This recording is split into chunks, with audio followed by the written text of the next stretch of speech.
A7 news चॅनलमध्ये आपले स्वागत। हिंगोलीत पहाटे 4.6 रिश्टरचा भूकंप। केंद्र वसमत तालुका, जीवितहानी नाही। अफवांवर विश्वास ठेवू नका, जिल्हाधिकारी राहुल गुप्ता यांचे आवाहन। हिंगोली जिल्ह्यात आज पहाटे 3 वाजेनंतर भूकंपाचे धक्के जाणवले। जिल्हा आपत्ती व्यवस्थापन कक्षाकडून मिळालेल्या माहितीनुसार भूकंपाची तीव्रता 4.6 रिश्टर स्केल होती। भूकंपाचा केंद्रबिंदू वसमत तालुका परिसरात असल्याचे सांगण्यात आले आहे। या घटनेत कोणतीही जीवितहानी किंवा मोठ्या प्रमाणावर वित्तहानी झाल्याची माहिती नाही। दरम्यान हिंगोलीसह परभणी आणि नांदेड जिल्ह्यातही धक्के जाणवले। या पार्श्वभूमीवर जिल्हाधिकारी राहुल गुप्ता यांनी नागरिकांना अफवांवर विश्वास न ठेवण्याचे आवाहन केले आहे। ते म्हणाले की भूकंपासंदर्भातील कोणत्याही अप्रमाणित संदेशांवर आणि समाज माध्यमांवर प्रसारित होणाऱ्या अफवांवर विश्वास ठेवू नये। अधिकृत माहिती केवळ जिल्हा प्रशासन, जिल्हा आपत्ती व्यवस्थापन कक्ष आणि शासनाच्या अधिकृत माध्यमांतूनच घ्यावी।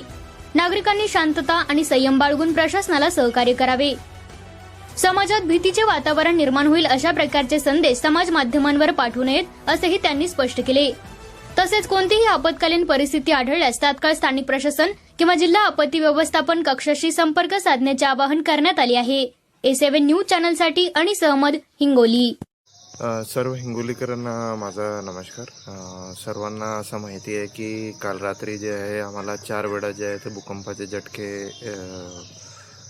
एक्सपिरियन्स झालेले आहे। त्याच्यामध्ये जे आहे आपल्या 1:54 ला एक भूकंपाचा झटका आला होता, 2:17 ला एक भूकंपाचा झटका आला होता।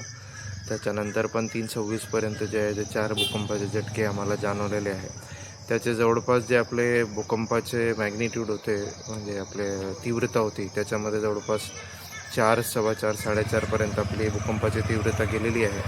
परंतु आता सोशल मीडियामध्ये जे आहे बरेच आव्हान असे होऊ लागलेले आहे की आता भूकंप परत येणार आहे, आता काय करायचं आहे, पुढे काय करायचं आहे, अशाप्रमाणे आपण सोशल मीडियाची जी अफवा आहे त्याच्यावरती आपण विश्वास ठेवू नका। आपण जे आहे आपल्या भूकंप एक नैसर्गिक घटना असतो, त्याच्यामध्ये जे आहे आपलं आता नुकसान जे काही झालेलं असतील त्याच्यामध्ये आमची टीम जे आहे ते आज आपल्या ठिकाणी जे आहे ते पंचनामा आपले करून घेणार आहे। आपण सोशल मीडियाचे कोणत्याही मेसेजेसवर किंवा आव्हानावरती ते आपण हे पसरू नका। आपल्या जे आहे भूकंप येतील मग आपण जे आहे प्रशासन याच्यामध्ये सुसज्ज आहे आणि त्याच्यामध्ये आपण योग्य जे कार्य आहे तो आम्ही करून घेणार आहे। धन्यवाद।